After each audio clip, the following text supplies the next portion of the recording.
Beautiful souls, welcome. It is such an honor to be here. Thank you so much for joining me.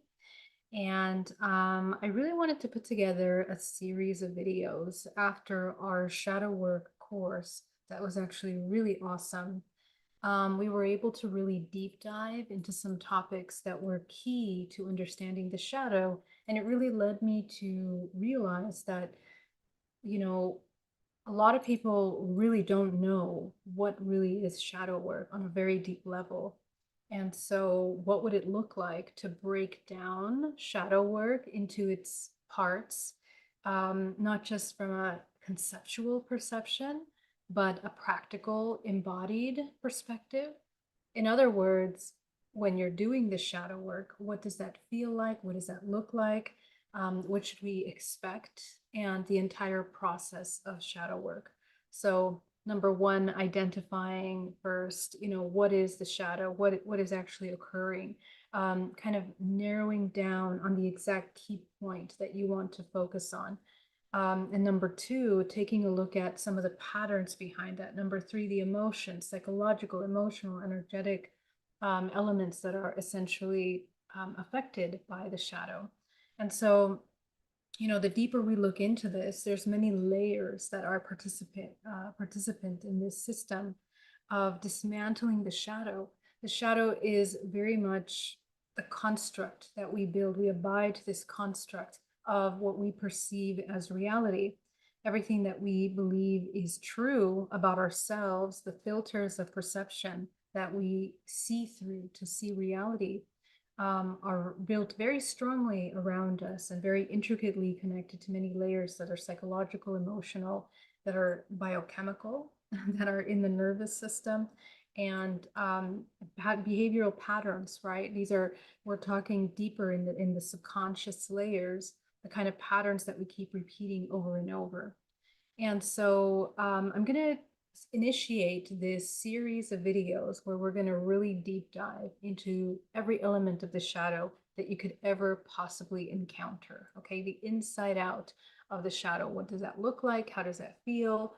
What are we doing in the shadow? Taking a look at every single aspect and doing that work. So let me go ahead. Thank you so much, Marilena. So wonderful to see you. It has been a while, and I'm so happy to be back.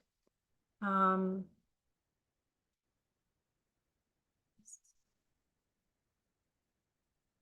Hostess.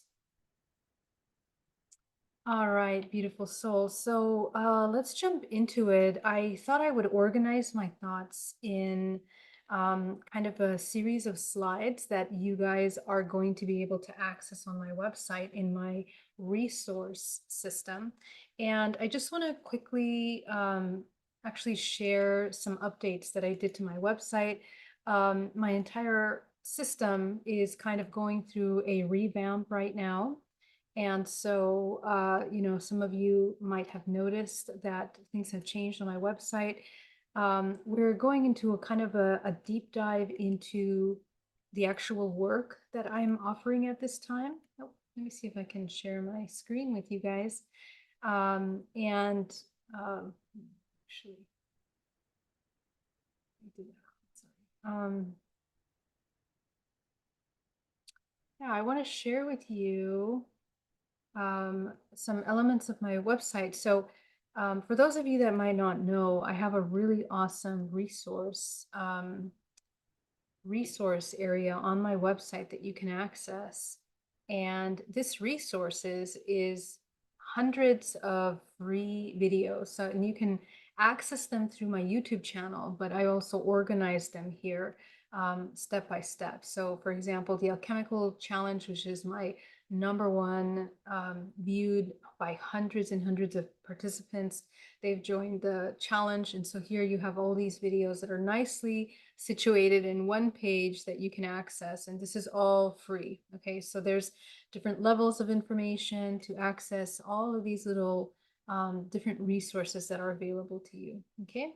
So you're going to find the slides to this presentation that I'm going to share with you today here in resources. Please feel free to access that. And you guys can ask. Remember that events are under events calendar. So if you guys want to join us, just really quick, want to let you know that we have some really exciting events coming up. Tomorrow we have an amazing full moon, and in this full moon, it's the Aquarian full moon. And really, it's a group hypnosis that we want to begin to look at, this new era that we're coming into the Aquarian era, which is the initiation of an expansive mind into the expansive consciousness, going into the depths of the deep subconscious and working with aligning with that higher element of ourselves, the integration, right? And so we want to begin to prepare for this more expansive way of not only seeing yourself but seeing the world, which requires a little bit of training because we are sometimes very individual, and we become very selfish, we become very self-serving and focused on everything that has to do with survival.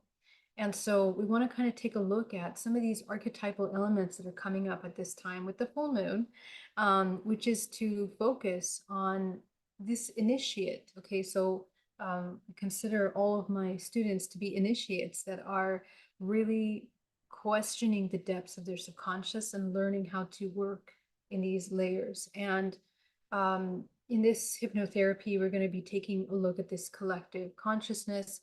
We're going to be taking a look at what it feels to connect to that field and exercising and practicing the connection to the field so that we can channel the information that's necessary for us at any time. I also want to work with you on dissolving limitations, right? These inherited programs. We're going to talk a little bit about that today, but looking at emotional architecture, energetic densities, how to move and process these through hypnotherapy, which is what we're going to proactively do in a group setting. And as we come into this new era, I think one of the key elements is the initiation of organic technology that is the most important at this time. And I've been talking about this really for the past 15 years, what it is to activate our DNA. What does it really mean to come into this advanced inner technology, right? And so your bodies are the most advanced technology. And you as a human in this beautiful construct, in this three-dimensional plane, have incredible amounts of these etheric resources available to you. And the majority of humans don't realize that because we're just told about the physical matter. And even in the spiritual field, um, sometimes we don't realize the real power of the manifestation of your mind and your thoughts, and how to come into harmonic order, come back into this self-organizing system of regeneration, both body, mind, and soul. And so that these different fields of intelligence that are available to you are available through your senses. These are high-level intelligence aspects of yourself. The heart system, okay, it's not just the heart, this muscle, this organ in the body. We're talking about the multidimensional geometric expression of the heart, which is an entire architectural structure of light system through the body, right? So every single organ is a light processor. And so collectively, this entire system of multidimensional light is coming into this constant self-organizing system. And so we're going to take a look at that tomorrow. So definitely check that out. I hope you can join us. It's going to be a lot of fun. And then I'm bringing back tonight we had a telepathy training course, which it's not on here anymore because it finished, but it was so much fun. We had these amazing participants that were really able to take a look at their own telepathy. And once they understood how to tap into that telepathy, they were able to tune in. So join me for that telepathy. It's once a month. We also have remote viewing and energy reading clinic. And I am finally, after almost a year, I am reinstating our interdimensional support group. Okay, this is really exciting. I'm changing the model of this group a little bit because what I realize is that I don't only have contactees in the group that are experiencing but also just in general multidimensional phenomena. Okay, so this is a very special group that is dedicated to people that are experiencing just multidimensional phenomena. We always end up talking in these groups about really profound, deep experiences, right? And the metaphysics and the sciences of those things, and the embodiment of that. But essentially, we want to take a look at your extraordinary experience. If you have had an extraordinary experience that you want to share, that you want to integrate, that you want to connect with other people from around the world, this is the place for you. Okay, so I haven't seen anyone hosting a group like this, but the whole point of this is that we learn and we talk about every element of ET contact, interdimensional contact. Whether you've had childhood abductions, military abductions, apparitions, interdimensional experiences that you just can't integrate, you can't make sense, you need to understand deeper. This is the place, and you guys know that I take things very, very deeply.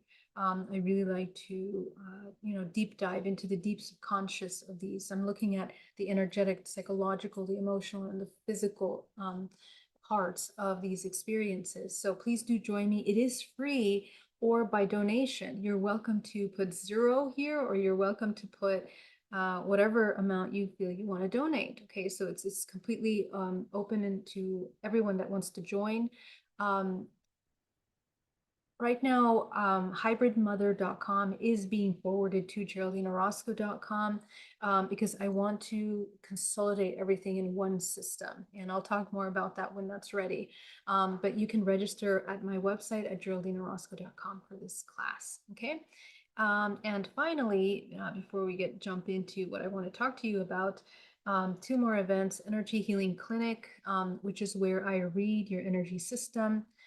This is an awesome, awesome group, but it is very limited space. And the reason why is that I have a very busy practice during the week.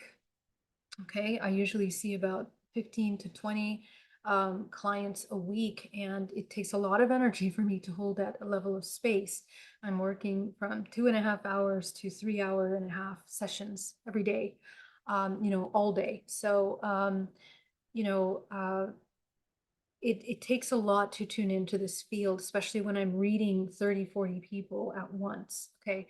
And yeah, so I'm limiting this to a very small amount of people, and it sells out usually every month, but please feel free to register the energy reading and healing clinic. I'm reading your energetic space, and I'm letting you know what are your blockages and what needs to be cleared from your field, so that you can do your work. And I, of course, show you how to do it. We talk about that, energetic hygiene and those techniques. So if you feel called and if you need support, if you need immediate support, this is once a month. It's a very accessible price. For this group, every person gets read, and you are given instructions on how to do it. Okay, it is a healing circle, so everybody is intentionally in that group with really high level held of space, very private, very sacred space. Okay. And one last thing that I'm very, very excited about is that I'm going to be hosting an intuition training course, a very high level intuition training course. It's called the Initiatic Science of Intuition. I'm going to be going into the deep levels of what intuition actually is. We're going to be taking a look at the architecture of perception. We're training exactly how to embody intuition. So, and the reason why I put this class together is because every day in my sessions, the number one repeated blockage is that we don't know how to trust our intuition. We have all these life experiences that sometimes are super challenging, sometimes they're just amazing and beautiful. But we have a hard time discerning, when these messages are actually telling us get out now, or stay, or move, or change, or do. And so we must train our intuition as we move into this new era. Okay, as we moving into this time the sooner you are able to cultivate your intuition. This is a very in-deep course. It's a 12-module master course, and you guys are receiving all of these systems for you to review. Um, you know, really briefly, I'm just gonna give you just an overview really quickly, but we're looking at the hidden architecture of consciousness and perception, the evolution from instinctive awareness to refined observation, whole body awareness, symbolic cognition, right? Because symbolism symbols are one of the largest and most ancient languages of this dimension of form. Okay, so we actually speak in forms, so energetic forms, wavelengths, colors, frequencies. These are frequencies and forms that we are translating into a language. And so how do you translate that into a language that you can speak and understand? Every single person has their own library of symbols that are close to them. And so how do you define that? Okay. That's going to be important for you, for your experiences, for your intuition, and your interactions. Yeah, so this is going to be a really awesome course. I'm very excited for it. Our shadow work class was also amazing. Another exceptional complimentary course to indulge in when you have some time. And if you missed the live training, the live class, the replay of the entire course will be available for everybody to access at your pace. Okay. All right, beloved souls. So thank you for listening to that. And I am going to jump into our topic of today, which is the day one of this series of videos that I'm going to be doing on this topic. And the first element of shadow work, we're going to work in layers, as I mentioned, is taking a look at the shadow. And first of all, the layers of, sorry, I'm going to make sure that I'm actually streaming this correctly for you guys. Please hold on one second.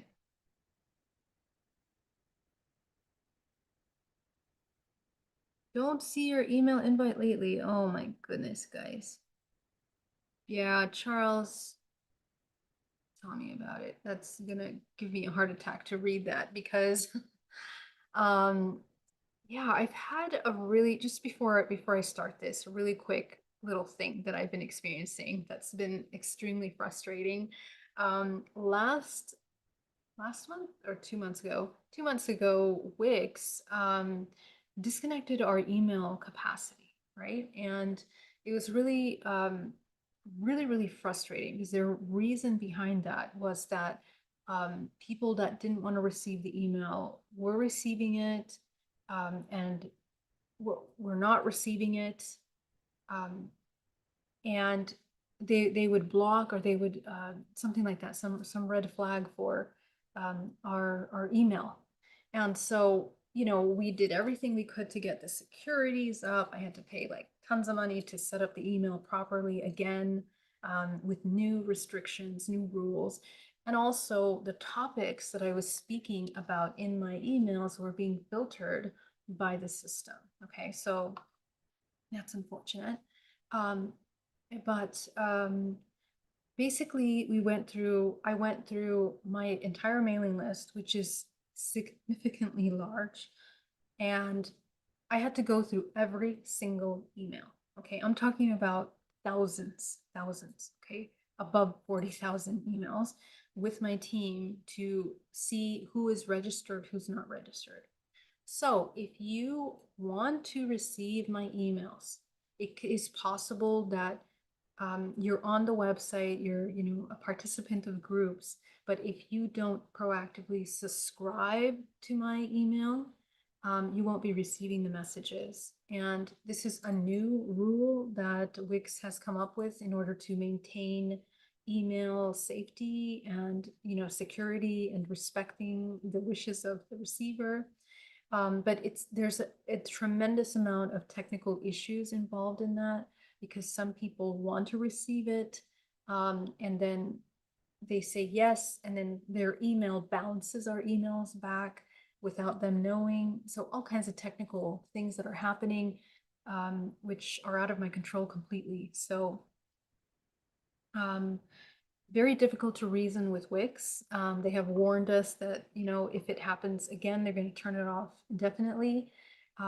So yeah, if you guys are business owners and have had that experience, let me know, because I guess my only alternative is to try to find another email company that is willing to, I don't know, maybe they have a better reputation with emails. I think the problem is that Wix doesn't have a good reputation with emails, as far as what I'm understanding from um, the forums. I've been reading forums like crazy to find out information on how to resolve the issue. But Charles, if you're not receiving emails, please log into your account and subscribe to the emails so that you can get them. And yeah, because you should be on that list, but if for some reason you're not, we want to have that fixed. Okay, so that's for everybody that's here. Yeah, and if you're not subscribed, please do subscribe to help us grow our little family. Okay. All right, guys. Love you guys. Thank you so much for being here. It is so great to see all of you. I've missed you guys like crazy. Marilena, Charles, so great to see you. Sarkany, love from Hungary. How amazing. Welcome. Marilena, I imagine the invisible very late in the evening for you currently. No, it's wonderful timing. Hi everyone, so great to see you. And Lars Stargard, oh, wonderful to see you too, Lars. Gosh, it's been such a while. All right, guys, so let's jump into it because I'm excited about this presentation. Okay, so when we're talking about the shadow, when we talk about the layers of the shadow that we want to work with, um, I think at the very base of most of our blockages, most of the painful memories and experiences that we're trying to overcome, we are faced with layers of ourself that we haven't realized we have developed for survival. Okay. And one of the most difficult parts is, number one, finding those layers that we built. Number two, understanding why we built them. Number three, removing them. Okay. And so what I think of these, I think of them as masks. We have many masks that we wear. These masks are intricately connected with a network of memories into our childhood and even past lives. Okay. And in our modern day society, the number one thing that we are told to build very quickly and as soon as possible, right? And early on, right? When we're children, we are looking for the quote unquote personality of the child. And we might think that the child is creating this personality based on their own internal soul or even past lives. And that can be true to a certain extent. But for the most part, most of our personality is inherited by patterns that are carried through our genetic bloodline, our family lineage.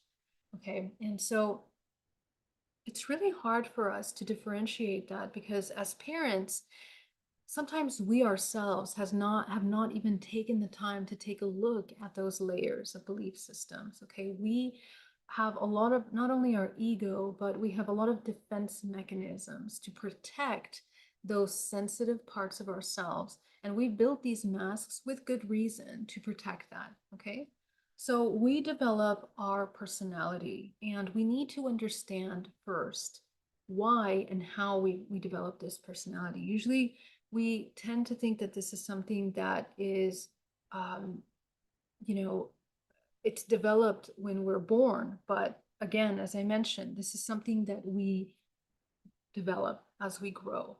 So a fixed interior landscape that simply expresses itself over time, but the deeper truth, supported by decades of developmental psychology and somatic research, is more nuanced and more hopeful. Personality develops through adaptation, not authenticity.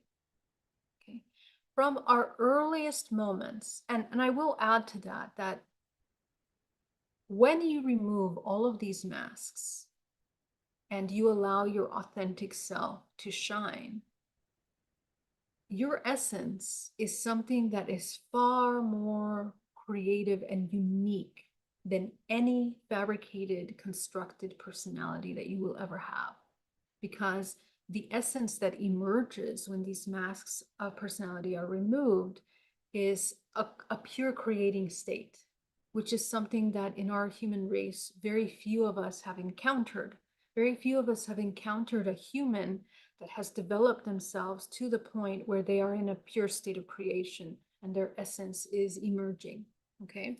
And it doesn't look like anything that we've been shown in any kind of construct, societal, engineered idea of what it is to be creative or to be successful or authentic. Okay. And that's the beauty of being a creator. You literally are creating this experience. So from the earliest moments, we are exquisitely attuned to our environment. Um, Not only as infants, but in the womb, you are picking up and you cannot distinguish between who you are, who I am, and what keeps me safe. Okay, so we begin to shape ourselves. We learn which emotions are welcomed and which are met with withdrawal. Okay, so you might be smiling and then mom is having a stressful day and she does not return the smile, and you don't have a reference, so you kind of withdraw. So we learn which versions of us earns a smile, the warmth, the sense of belonging we need to survive and grow. These are all survival mechanisms, right? Because if you are not welcome in the pack, right, in this tribe, essentially you are ostracized and rejected. Okay. So over time, these adaptations, they solidify, they crystallize. And when we talk about the etheric body, a personality is memorized in the nervous system, in the fascia, in the muscles, okay, and in the energy body. Over time, it creates solidification inside of the energetic field. So what began as a brilliant, flexible response to specific environment becomes a rigid structure. That personality functions beautifully in the original context, but may feel increasingly foreign, exhausting, and hollow as life expands beyond the original world. So remember that whatever personality you've created in order to survive, it's not a flaw, but it is extremely important that you identify it so that you understand why you behave the way you are, why you have patterns the way you have patterns, on and on. Okay. The persona as survival technologies, before we can begin to loosen our grip, because this is the hardest part of the shadow work, is when we uncover one of these personas, we don't want to let go of this grip that we have on this mask, because it genuinely is protecting something. Okay. And we need to understand and we need to appreciate and also develop compassion for why we created it. If there was one element that is the most important, is the development of compassion. I'm not talking about a fabricated um, compassion towards yourself, like you're bypassing the truth of the mask that you've created. Okay. And some of you are seasoned shadow workers, right? You're very good at this work. You kind of become desensitized from really, really integrating and feeling these processes because you already know what's going to come next. You already know what something feels like. And again, that is another personality, another persona that you've created, this spiritual persona or this shadow worker persona. So I truly, truly invite you to train yourself to come back into a humble, neutral learner of your own self, of investigator. Be very curious about yourself. Personas are not a weakness. They are, or once were, survival technologies sophisticated with often unconscious strategies designed to meet our most fundamental human needs. And this is the most important part, that why it's so important to find these masks that you're wearing is because underneath that are needs that are not met. And when these needs are not met, these needs manifest into dynamics, relationship dynamics, internal dialogues, okay? And they can be very, very destructive when these needs are not met. So let's dive into that. These four elements of control I have found are at the root, after years and years of working with my clients, looking at every possible shadow that you could think of, from murders to rapists to violinists to concertos to chefs to artists to priests. Okay, we find that these personas that we've created are providing, we believe they provide safety. It's in order to seek approval or to secure approval. It is to secure belonging and control. Okay. And these are all illusory, uh, illusory needs that we are trained inside of this matrix to believe come from an external source. So that's the number one lie that we need to dismantle. Okay. And although, yes, they do come from an external interaction, but we're not discussing that topic. We're discussing how to master your ability to close this energetic loop of integration with yourself. Okay. And so, number one, safety. In environments where anger, vulnerability, or assertiveness were met with punishment or withdrawal, becoming invisible, agreeable, or low maintenance was a form of self protection. The persona kept you out of harm's way. Okay, so how many of you needed this kind of safety mask? Okay, approval. Many of us learned early that love felt conditional, available when we performed well, smiled enough, achieved, or managed others' emotions. The performing self was built to secure that love reliably. Belonging, to be part of a family, a community, a culture, we absorbed its norms. We shaped ourselves, contorted ourselves to fit in, to move along with what others were doing. The identity that belongs is often the one that has edited out the parts that didn't match the group's expectations. Okay, whether that's your family, your relationship, your society. Control, and in unpredictable or chaotic environments. Unpredictability can be anything from your father not being there emotionally available, mother not responding to your calls, okay? Um, Assuming a role, a reasonable one, the caretaker and peacemaker gave a sense of agency. If I manage everything, perhaps nothing terrible will happen. That's the story we play. So I really want you in this series to connect with yourself and take a look at how many of these are at the base of your behaviors, of your reactions, of your, survival mechanisms. Each of these motivations is entirely understandable, and they all arose from very, very real needs, real situations, real traumas, real unmet relationships. Honoring the wisdom of the persona, even as we begin to see beyond it, is an essential part of the work. We need to honor that part. And when you're actually doing the shadow work and you find these parts of you, I really want you to take a look at the impact that each of these categories have had on your life. If your entire life you were seeking safety, what is the impact of that on your life? Okay. What career choices did it make you choose? What partners did it make you go for? What roles did you have to play? We're going to talk about roles in a second in your family. You might find that at 40 years old, 35 years old, you are in a career, relationship, family dynamic that you don't want to be in. And I think one of the most difficult parts of change for people and really doing the shadow work is that the reason why it's so terrifying is that most of the time we have to uproot these layers of our lives. Okay, which takes me to the cost of maintained performance. Something that is so painful for a lot of people is realizing that most emotional exhaustion, it doesn't come from demands of the outer worlds. It's actually the ongoing labor of maintaining identities that suppress this authentic emotional truth, your essence, your divine, infinite potential that is within you. This performance requires constant monitoring of others.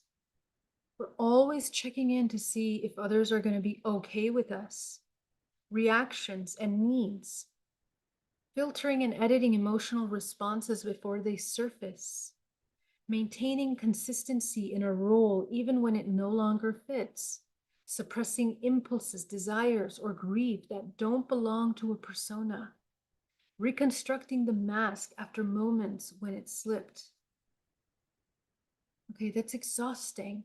And so let's talk about the energetic metaphysical aspect of that. What happens to the energy field is that you look like Swiss cheese. I've used this term many times, but your energetic field, this toroidal energy system of light that you have in your body, begins to create tears, holes.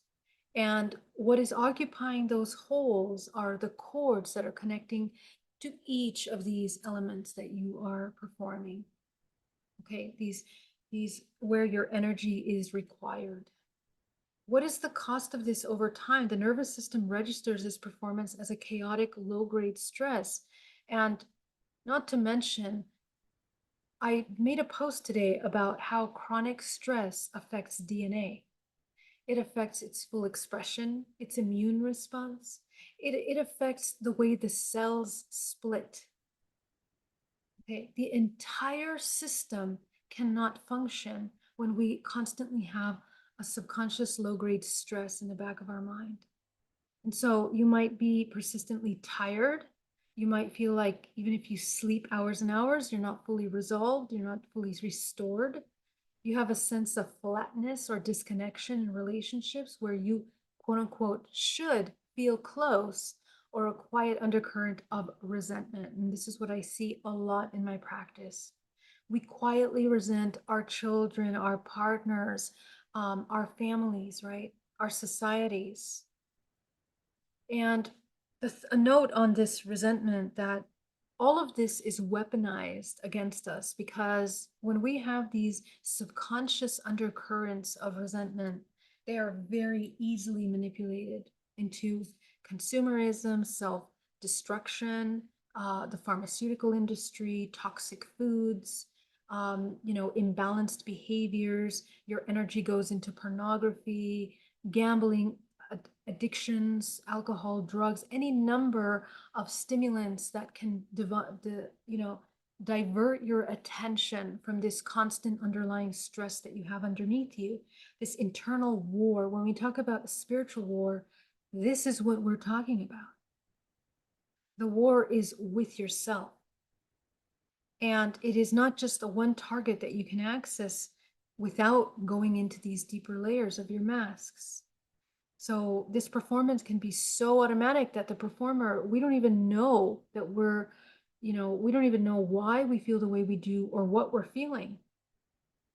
The emotional truth has been filtered so consistently that access to it feels genuinely uncertain. I don't know what I want. That's often what people are saying. I'm lost. I don't know what to do. I have no purpose. I don't know. I'm confused. I'm hearing this a lot recently. The voice of someone who learned very early that what they want was not safe to know. This is a big theme in my practice last week. Let's talk about what happens to the nervous system. The nervous system learns performance first. One of the most important, most compassion generating insights. And this is really the foundation of building self-love with yourself. Everybody asks, oh yeah, I love myself. And they have pictures of taking baths, putting on pretty clothes, or, taking themselves out to play golf or whatever it is. Has absolutely nothing to do with what self-love is. Self-love is the development of compassion, true compassion for yourself, which requires awareness, because you have to know where to direct that compassion towards. And this compassion generating insight in this work is very neurological. The nervous system learns performance before it learns selfhood. As an initiate, this part of the individuation is one of the most important that we don't ever do. And many people fear coming into this place. But we arrive in a world with an open, undifferentiated nervous system. Before we have language, before we have a concept of self, we're already learning through vibrational frequency. We are co-regulating with our caregivers, your mother, your father, their presence or absence. We learn that soothing, what soothes and what alarms. We learn which of our expressions are met with warmth and which produce tension or distance. And if you were a highly sensitive child, and let's say you needed to connect to your intuition, and you saw a little being in your own room, and dad angrily says, "That's nothing. You're imagining stuff. Stop fooling around," or "Be quiet. Don't ever talk about that again." Imagine what that does to a little child that is deeply connected to their essence and their intuitive capacities. We talked about that in today's telepathic class. Okay. These lessons are encoded not in the thought. It's not just a thought form, it's in the body. It's how you're breathing, okay, shallow breathing, muscle tone, constant contraction, posture, hunching, contracting, feeling, you're gaining a tremendous amount of weight in order to protect yourself, even, okay, and the speed and quality of our emotional responses, right? So, survival mode, fight, flight, fawn, okay, those emotional, uh, intuitive responses that you are coming into. By the time we're old enough to reflect on who we are, the performance architecture has already been laid down below the level of conscious awareness. So this is why insight alone, while valuable, is rarely sufficient for deep change. This is why DNA reprogramming is so potent, because you need to connect with the emotional body. You need to learn how to feel what the change is like through your emotions, and linking those emotions to actual scenarios in your life, alchemizing the past memories that are linked to all of this behavior. Okay, so the body must also be included in the inquiry. Transformation happens not just when we understand what we wear a mask, but when we feel in the body the difference between performance and genuine presence. This is absolutely essential to shadow work. If you don't know the difference between performance and your true essence, you're going to have a very hard time working through these deep shadow elements of yourself. And you're also always going to have a very dualistic perception of things. Why? Because the genuine essence is a non-dualistic infinite potential.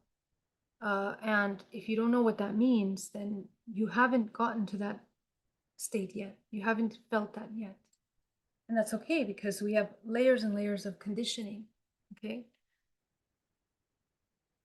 So let's talk about roles, because this was a very surprising thing that I discovered in my early work.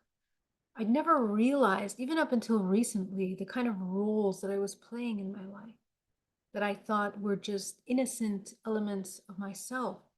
And they're innocent because they're ignorant to the reasoning behind that, right? So I invite you, and here's a little practice that we're going to do together, is that we're going to identify what roles we are actually playing in our life. Each of us, we tend to inhabit certain roles across relationships in our life. Some of these roles feel chosen and genuine, and others feel like costumes we put on automatically. Sometimes we don't even notice our change. This first practice is an invitation to begin noticing with curiosity instead of judgment. And that's an element that we're going to be working on together throughout this entire series, that you are able to look at all these parts of yourself without judgment. Okay? So the roles to examine: consider the different relational contexts you move through with a parent, a partner, a boss, a close friend, sibling, stranger at a party. In each context, I want you to ask yourself, who do I become here? Are you the responsible one? Are you the funny one? Are you the helper? Are you the invisible one? The strongest one, who never needs anything in that moment? The mediator who soothes every conflict before it can fully arise. This is where we start going into the archetypal substrate of your psychology, okay? And this goes really deep into energetic frequencies. Your higher self color, your creative color is connected to the archetypes that you're working through at this time. So are your astrological signs. You are born in the month and the date in the astrological archetype that is deeply, deeply connected to these archetypal lessons that you chose as a soul to experience in this lifetime. And the invitation is to transcend it, not to dwell deeper into those patterns. The only reason why I follow moon cycles and astrological movement is so that we can understand what is happening in the collective subconscious as a global healing potential. Okay. And this is why I would invite you to, take a look at some of these overlaying roles. You want to notice these without judgment. The goal of this is to observe. You don't want to evaluate if your roles are good or bad, the whole point, because there is no good and bad. Everything is simply cause and effect.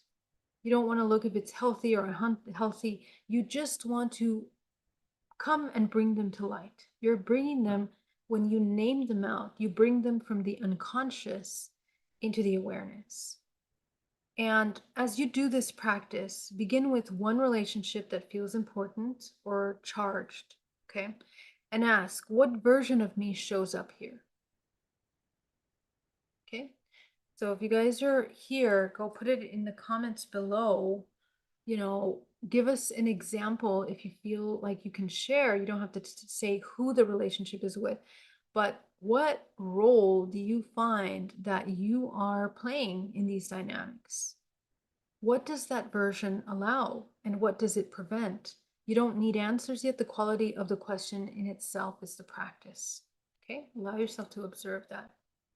Okay, now let's talk about the somatic roots of these archetypal rules.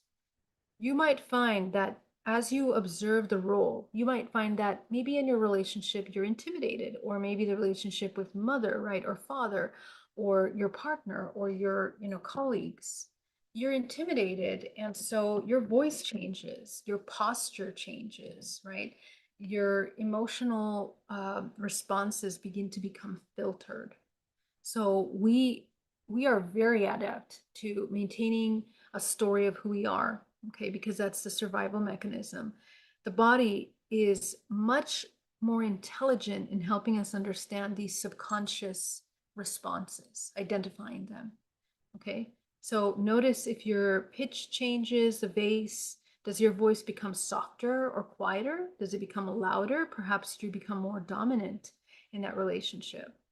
Okay. Are you performative? When I was a child in my house, it was very, very, very, very common that when somebody called our house, regardless of what was happening, if we were in an argument or there was some chaos going on, you pick up the phone and then you just answer that like nothing happened, right? Like, hi, everything's great. Your voice changed, everything is perfect. And you won't believe the impact that that had growing up on my perception of, role playing and person's approvals and truth. So I want you to really observe that. And the reason that we are going through these different elements is because this level of self inquiry is going to help you understand why your life is the way it is, why you have the patterns that you're repeating in relationships, in work, in family.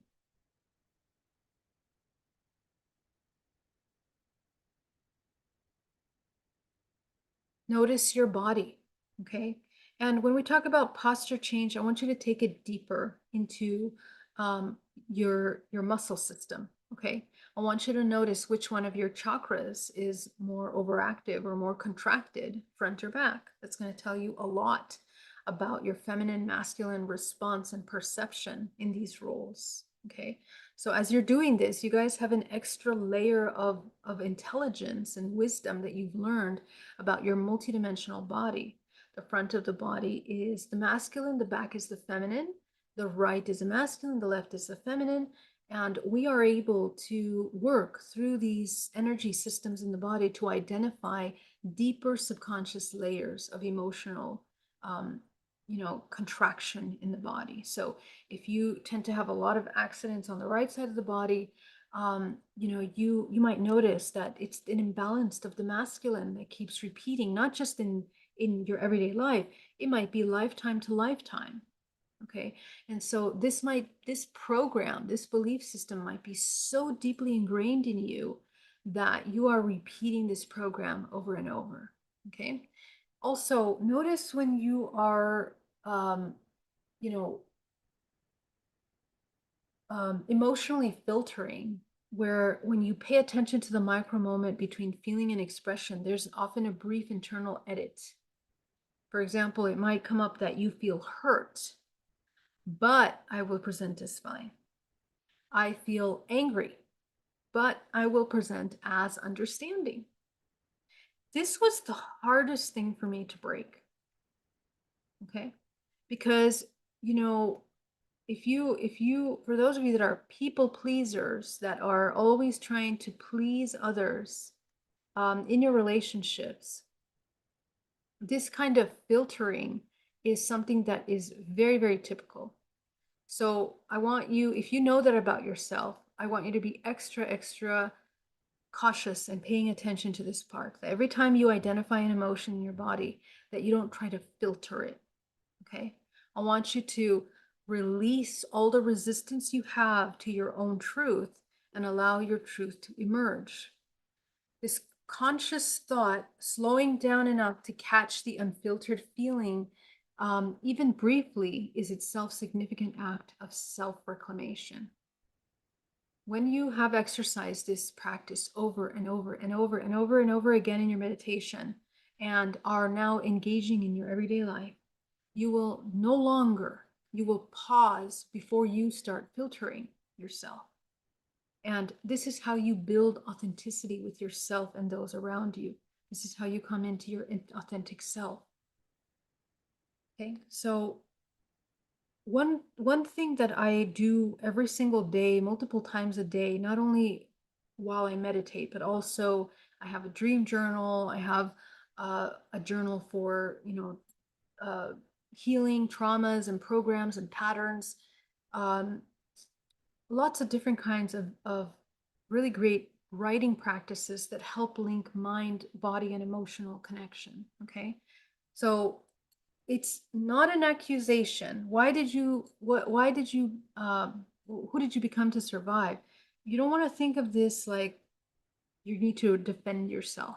Okay, because a lot of times, especially in my practice with people that are seasoned shadow workers and energy healers, um, sometimes we become defensive because we built an entire life around this. Okay, and to dismantle a marriage, a career, an entire personality that you've built with friends, right? It feels completely overwhelming.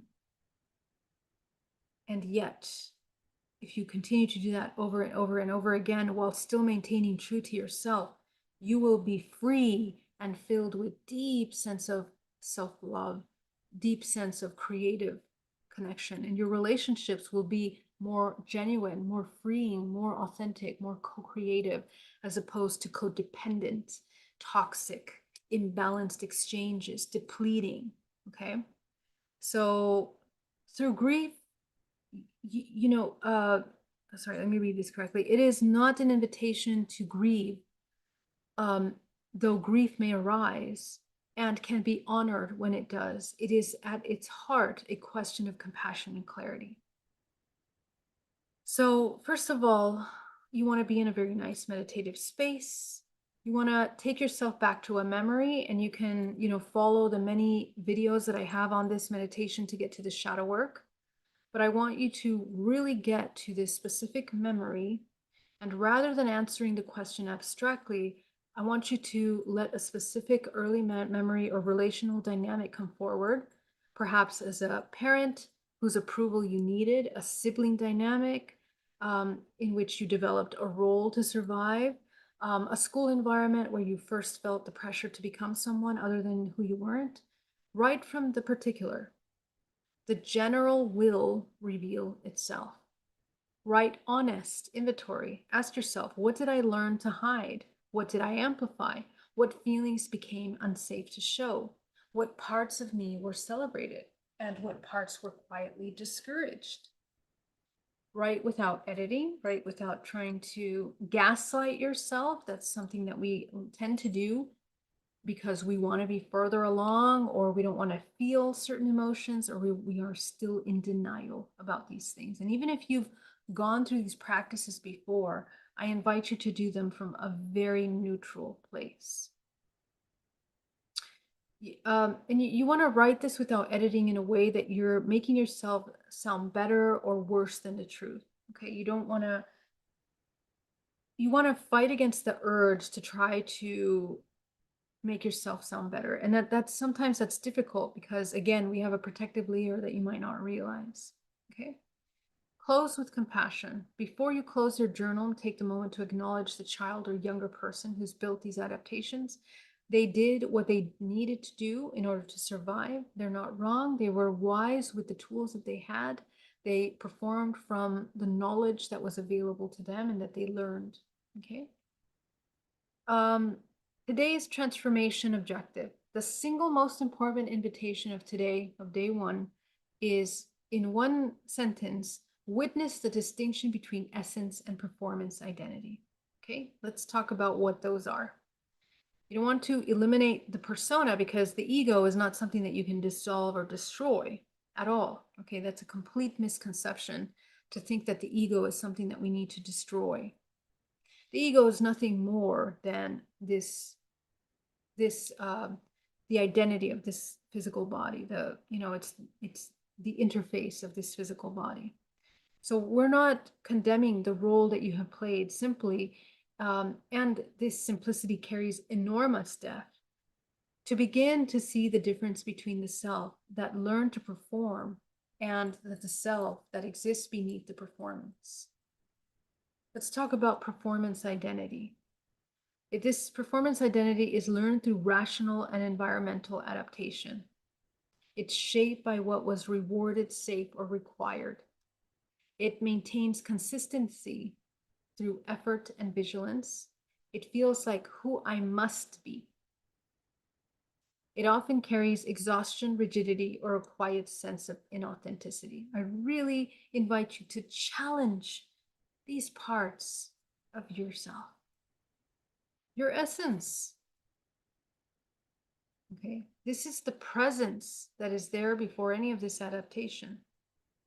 And I always ask my students, I want you to go back to yourself in the womb or in the earliest memory that you have as a little baby.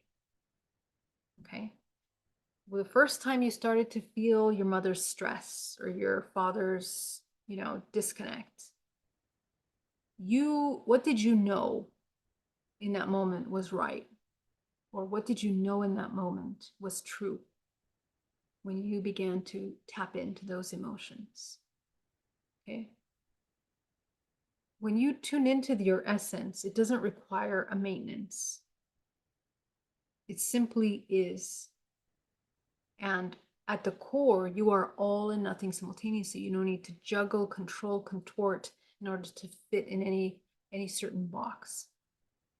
Often recognized through moments of unexpected aliveness, creativity, or ease. Okay, we talk about the sacred divine inner child. You come back to a state of divine innocence, a wise innocence. It feels like, who am I when no one needs anything from me? Who am I when I'm not so occupied pleasing other people's needs? It carries a quality of quiet familiarity, like coming home. Okay. And if that feels abstract to you, it's the recognition of your divine internal essence without having to perform for anyone and having to feel completely disconnected from yourself. This is how you're going to find this connection to the essence. And it's not going to happen overnight. This is something that is, you work and you excavate the layers of yourself until you reach this essence, which you're going to build little by little by uncovering the masks that you're wearing. As you remove these masks, what is underneath that is this divine essence. And you can identify this intellectually at first, but eventually, you are integrating this into the embodiment. Okay. So to close, before you move through the rest of your day, take one slow breath and ask these questions. Okay, today, throughout your day, where today did I notice myself shifting into a role, and what feeling was present just beneath it? Okay, so what I do is I put alarm clocks on my phone, several throughout the day, and I put these questions and I ask myself these questions randomly throughout the day. And it really helps you come back into the present moment. It helps you come back into the awareness of your body. It helps you come back into the awareness of these patterns, these subconscious patterns. When you abruptly bring yourself back into awareness and remember yourself, you can deprogram and change the patterns. Second question, is there a version of me that existed before I learned I needed to be a particular kind of person? What do I remember about that self? Okay. And if if you have a hard time finding this self, as many people do, I want you to tap into that emotion that is needed at that moment. Okay. So if in that moment you needed to be perfect for everyone around you, okay, what is it? What is it that you're trying to gain with that perfection? Love and approval. Okay. So now that you know that, and it might be different for you, but fill yourself up with love and approval and explore what that feels like. Explore how your perception shifts when you embody that. What would I allow myself to feel right now if I knew I was completely safe to do so? Okay. This is a really important question, especially for those of you that are in toxic relationships, toxic environments. It's a question that we fear to ask ourselves. And you're going to know the answer. Okay. Usually we don't want to get to that answer because it requires us to shift from this comfortable little place that we built for ourselves. But trust me, you have the answer within you, which goes to intuitive discernment, right? When you know what is in alignment with you and you still do something that's against yourself, that's self-hate. That's an act of self, um, it's like bullying yourself. It's like abusing yourself. Okay. So, in closing, you don't have to um, abruptly dismantle everything that you've become. But at the same time, this invitation and the reason why I'm doing this series is that this work is really important for you at this point in our evolution. Okay. The year 2026. It is important for you to get really deep down into your subconscious to understand these about yourself. And trust me, if most of you have been forced to ask these questions over the past couple of years as a result of your choices. So in order to not repeat any kind of, you know, troublesome life experiences, why not gently, lovingly, compassionately bring yourself into the integration of your higher self so that you can really come into this deeper knowing? Okay. So I'm going to stop right there. As always, it was an honor to share with you. Thank you so much for joining me today. Ooh, we have so many people here. Welcome, welcome, welcome, everybody.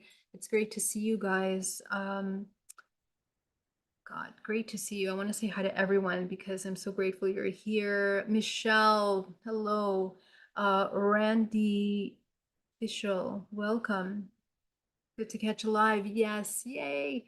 Thirsty 86. Yes, good to see you.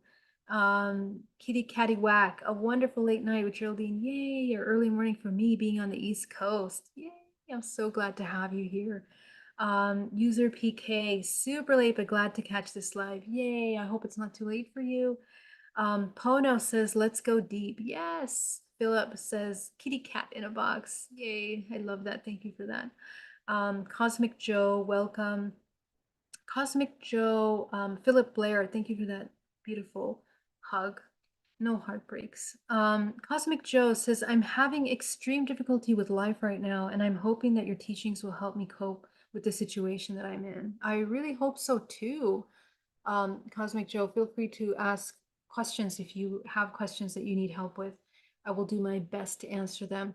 And I guarantee that in this series, you will get the support that you need, simply because we're going to go pretty deep into some of these elements of the shadow that I constantly get questions about. And I think what I'll do is I'll probably post this entire series on my website, and you can tune in to the videos as they come up. Okay. Our next topic is going to be addiction to familiar suffering. Okay. That's day 2. And we're going to talk about how subconsciously we are preferring pain over unfamiliar freedom. Okay. And we are literally addicted. We're going to, I talk a lot about that from the emotional, energetic, psychological, chemical part. But I hope I can support. So thanks for being here, Joe. Only guaranteeing life is changes. Yes, please remember that you can put your questions in capital letters for me. I know it's been a while since we've done a live, so I'll just put that out there that if you have questions, put it in capital letters. User PK says, I don't talk to any of my immediate family members. It's been years since I've seen some of them. No hate, just opting out. And sometimes that's something that has to be done in order to create healthy boundaries. It's not for everyone, and it's extremely difficult to make that decision, very painful. But sometimes it's what we have to do to maintain health and peace and whatever. So yeah, I commend you for your bravery in that, and may it be in alignment with your higher self. PJ, great to see you. Geraldine, if we remember what was done to us 13 years ago as abused, and now should we contact those who had harmed us? There is so much of rage and anger as back in the day, I don't stand up for myself. And I felt they got away with it. How to deal with this? Excellent question. And we're going to be talking about this in this series. But, you know, first of all, there's a couple layers to this because I deal with this. This is causing complex trauma as a result of this kind of abuse. But number one is that you want to really take a look at this experience and really understand a couple things. When you get into the dismantling of that memory, is where you want to understand is your participation in that experience as a soul, at the soul level. Okay. Not that it's your fault that that happened, or that, that's not what we're trying to do. We want to understand as a soul level what is our learning through this painful experience, because every single human on this planet is having experiences to learn and form parts of itself into its highest becoming. And so once you're aware, these patterns break. Okay. And the contractual experiential agreements that we have with these perpetrators, abusers, they dissolve. And if you understand the lesson, you won't repeat that again, not just with others, but with yourself, which is where that anger and rage comes from. Okay, the anger and rage is directed towards the part that did not stand up for itself, that didn't know that it was worthy of standing up for itself. That is sometimes the reason why the abuse happened for you in this life as a soul. Okay, I'm not saying that that's it for you. I'm saying usually this is at a soul level for the collective human suffering. A tendency for that to be abused, to be lessons highlighting our own self-value, our self-worth.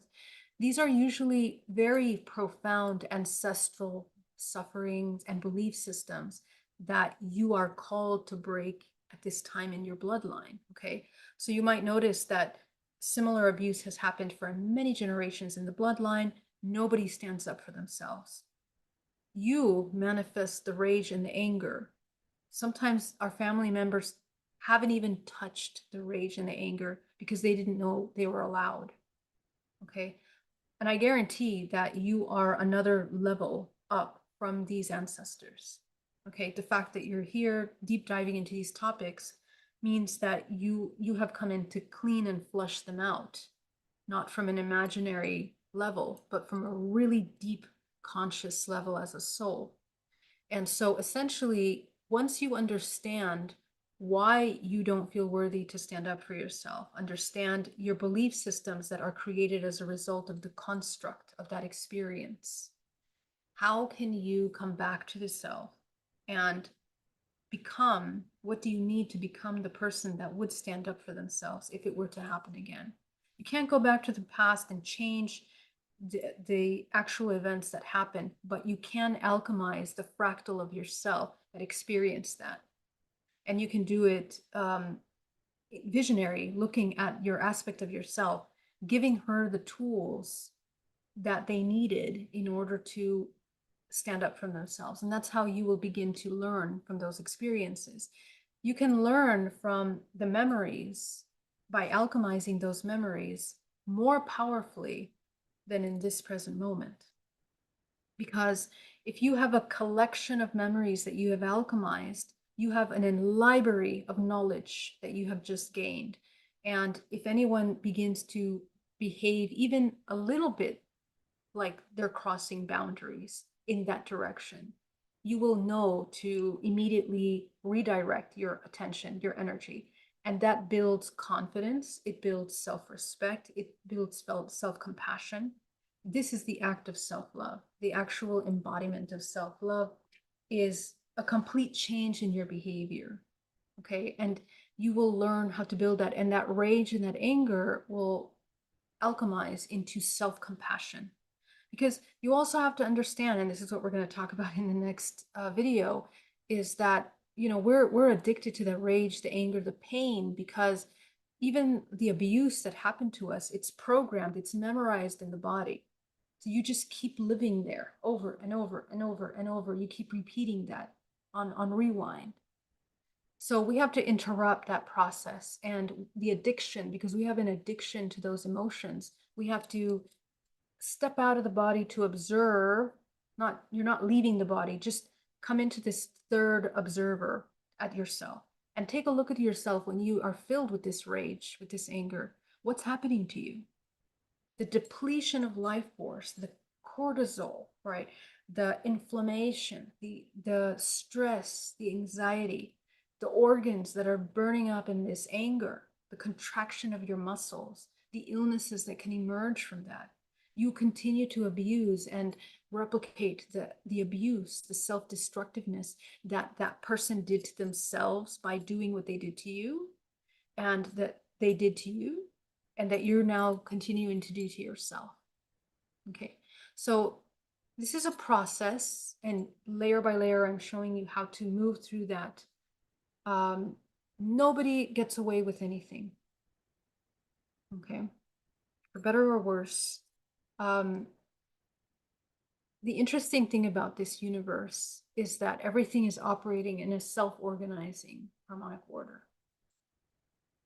Okay. And I know this for a fact after working with thousands, not only of hypnotherapy sessions, where we are accessing timelines of past lives and noticing the patterns, the incarnations of these patterns, how they manifest in our parents, in our children.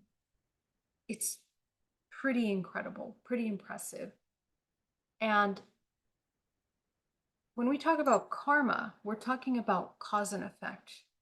And the law of three in this three-dimensional realm of matter, of feeling and sensation, is that when something is caused, there is always an effect. Okay.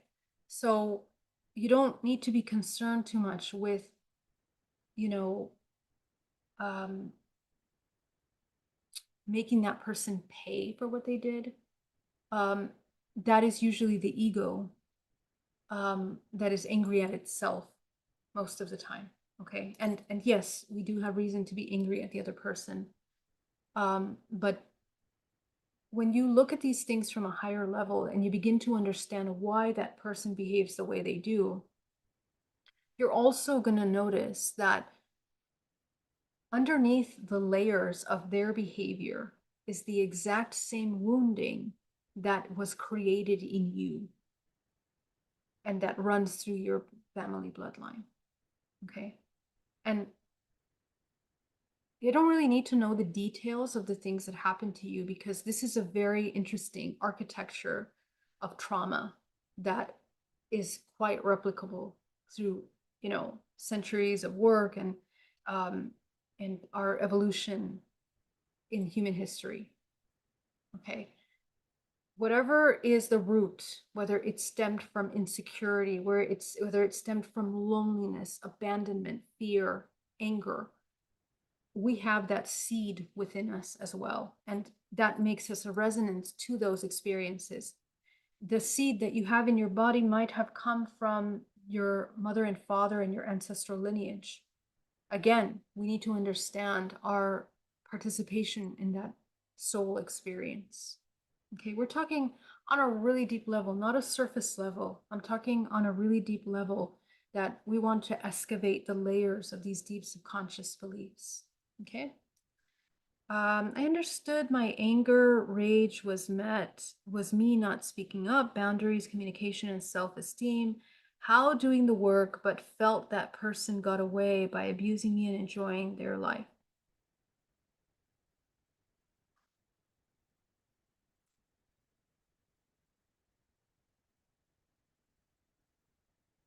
Yeah, so I answered that already. How will karma catch up with such a person who abused me as they see enjoying their life? Okay, yeah.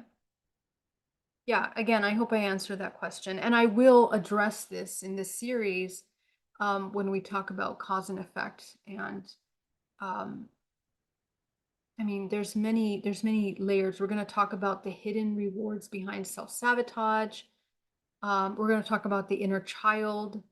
Um, yeah, you guys are going to love this series. I'll post what everything is. You'll see. Says Mill, great to see you. I'm disappointed in my life right now and family who doesn't care about me. Cosmic Joe. Wow, so sorry to hear that. Yeah, I think one thing that causes a lot of suffering is expectations that we have towards others. And that's something that we always have to check in with ourselves. We create expectations. We fabricate expectations without truly assessing who we are expecting from. If the people that we are expecting from don't have the tools anywhere in their toolbox, or even if they do, but they don't have the tools to choose those tools. I know a lot of spiritual families that even though they have all the information available to them, they still choose to behave unconsciously. You know, that person has no tools. They don't have the tools, the correct tools. They're not choosing those tools. So we have to mature enough to redirect our expectations in order to preserve the harmonious balance in this organism. If your expectations are causing self-destruction, that's where we have to really take a look at that and say, okay, what is real? What is true? Not just temporary true. What is the ultimate truth here? What is a higher perspective? And from there begin to adjust and always choose what is most healing, what is most supportive to yourself. And the amazing thing is that when we redirect our attention, our energy from this depleting source, the universe provides other resources. Okay, not just the universe, but you as a this organic being of resonance and magnetism begin to attract people, opportunities, things that will help you. I know this for a fact. Okay.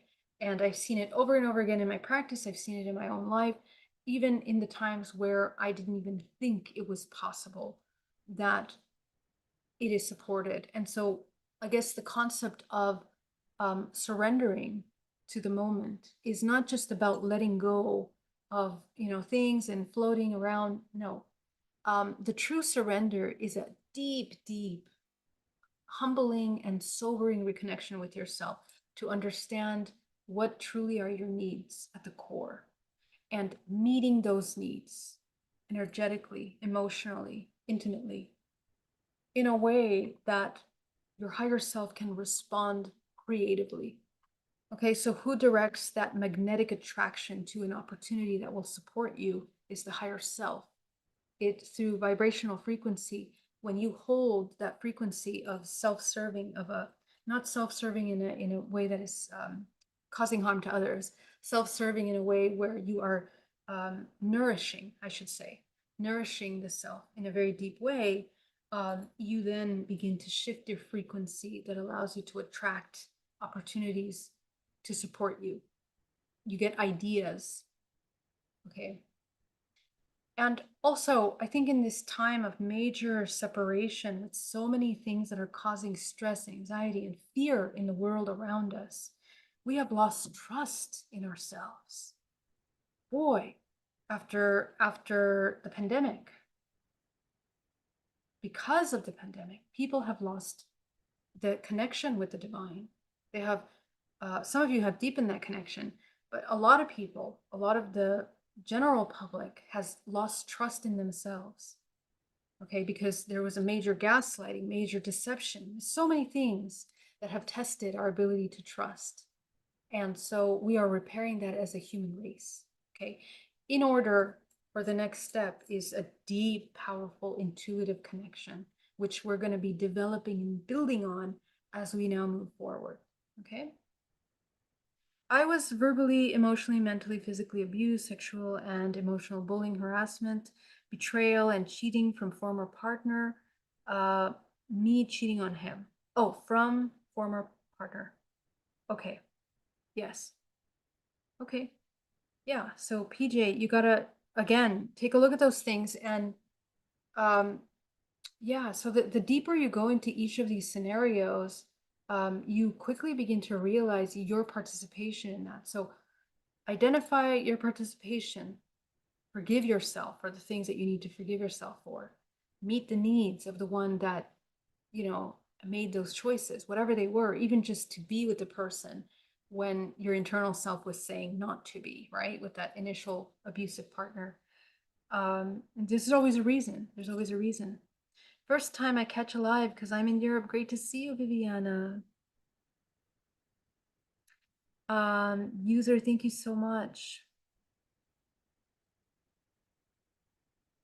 When I did meditation, as I remember a romantic relationship and got rage and anger for what they did to me, I had boundaries. Oh my God, PJ, you have a lot of questions. Can you concise your questions so that I can answer them directly? Okay.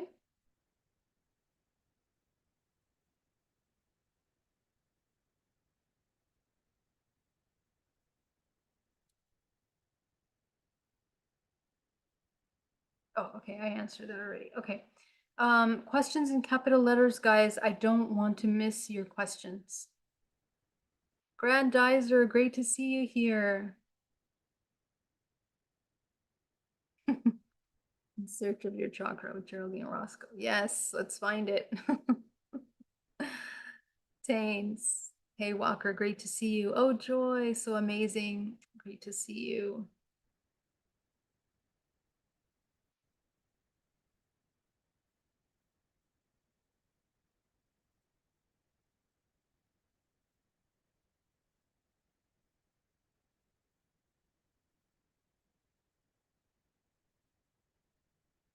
Yes, PJ, I know you want to get into relationships.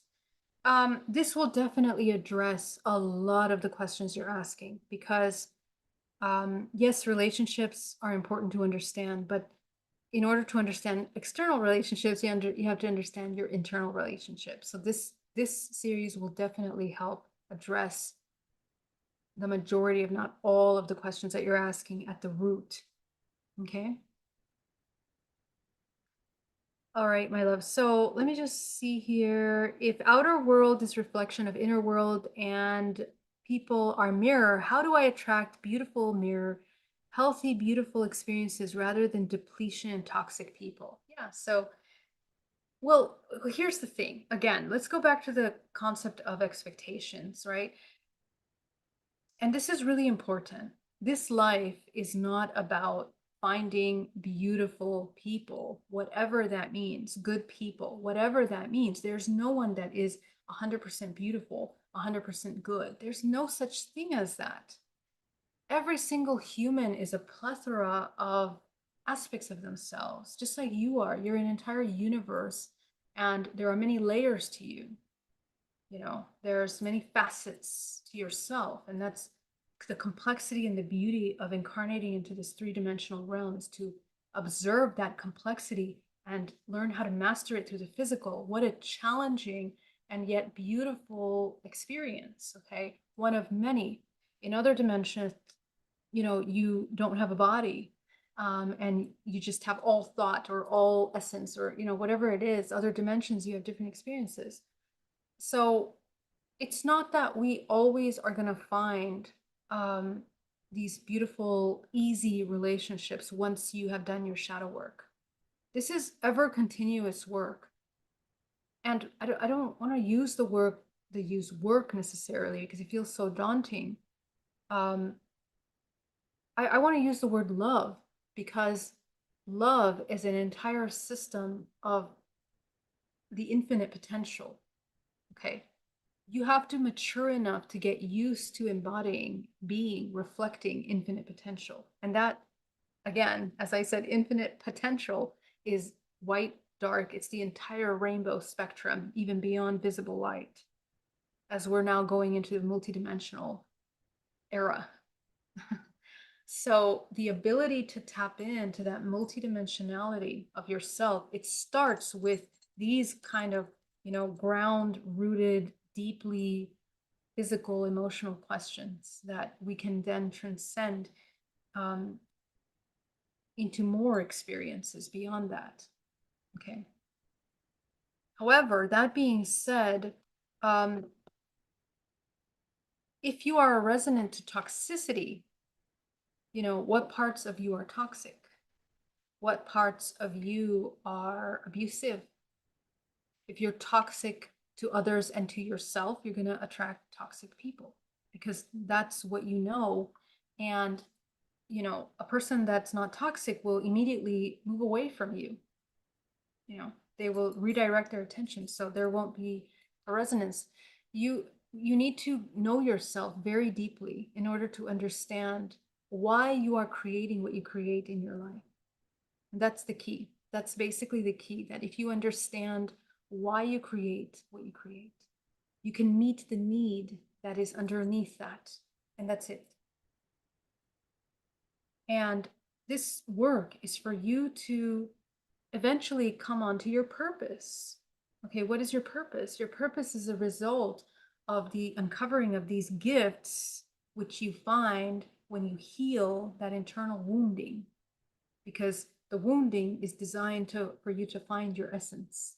As I mentioned in today's presentation, your essence has infinite knowledge, wisdom that only you uniquely through your life experiences, even that abuse, that sexual abuse, that emotional abuse, was uniquely done the way it was to give you certain gifts that only you are going to understand.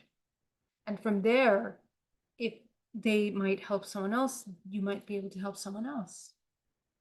Okay, so another part of maturing on a very deep level in this concept of healing and becoming a whole harmonic self is that what you're going to realize with time is that every single thing that has ever happened to you has a purpose, has a divine purpose. You can call it divine or you can call it horrible, but it has a purpose. And that's the beauty of this construct, that remember, everything in the universe is working towards that entropy, that chaos, that uncontrollable chaos. And yet there is some self-organizing nature to that. Okay. this universe is operating in some level of self-organizing nature. So those are those paradoxes that you mature enough to integrate in yourself psychologically, emotionally, physically, etherically. You become a master of creation. Okay. And I will stop there. I love you guys so much. Oh, sorry, a couple more questions. How do you explain narcissist? Oh, yeah, we're gonna get into that. We're gonna get into that because yeah, so narcissism is a pretty deep wounding. Okay.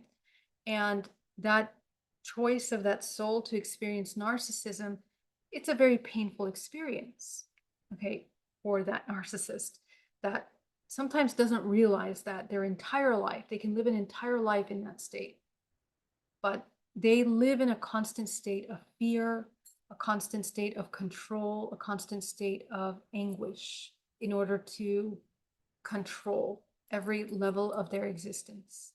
And that is a very unpleasant life to live. Okay. So, you know, again, that narcissist has a role, just like every single archetypal aspect has a very key lesson to teach all of us. Okay. Like that saying, everyone is your master, everyone is your teacher. So it's all part of this system.